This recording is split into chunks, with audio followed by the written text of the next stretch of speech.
El Clásico, Real Madrid. Was it classy? Cool. Was it classic? Classique?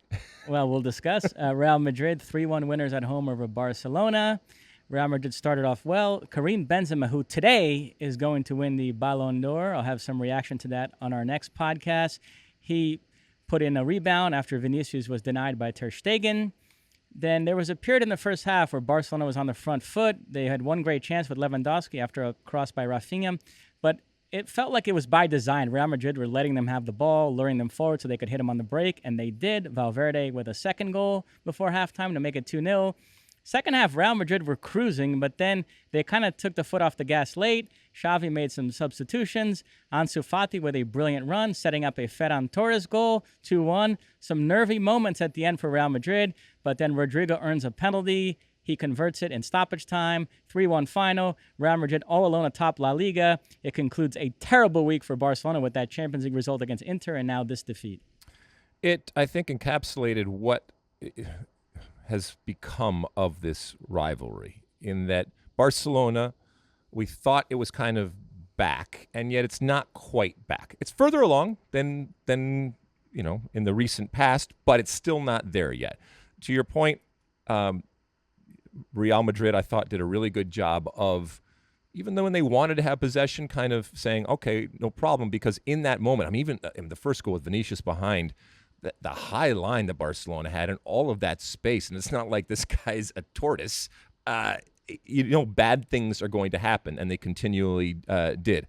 Valverde is becoming a lot of people's, favorite when it comes to the player that he is becoming, and he took it well, wide open, sitting at the top of the box. To your point, Benzema just continues to go on, and if he is named, I think a lot of people will just shake their head and say that was the absolute correct and maybe only choice that you could have going forward, given the year he has had. So it wasn't classic, but there was that little moment there where there was an opening. But I never still got the feeling that Barcelona was going to have the ruthlessness that they have had in the past and smell the blood in the water that they've had in the past.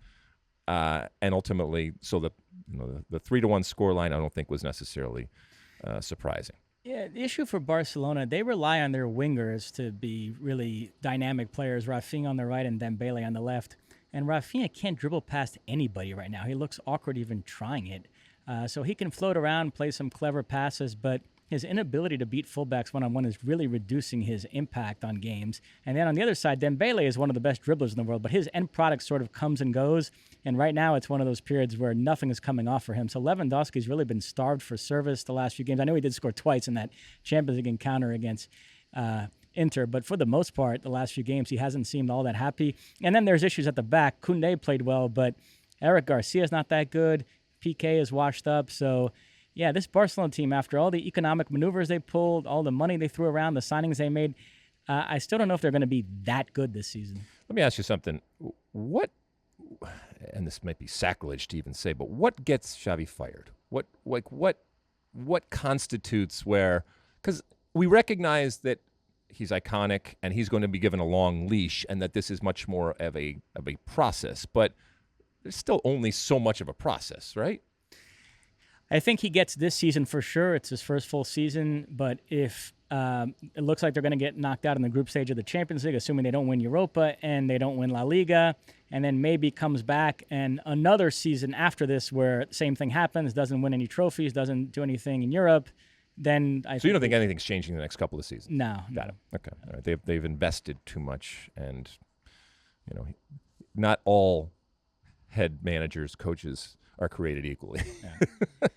You like that clip? Well, my State of the Union podcast drops every week. Subscribe now on Apple Podcasts, Spotify, or wherever you get your podcasts. You like that clip?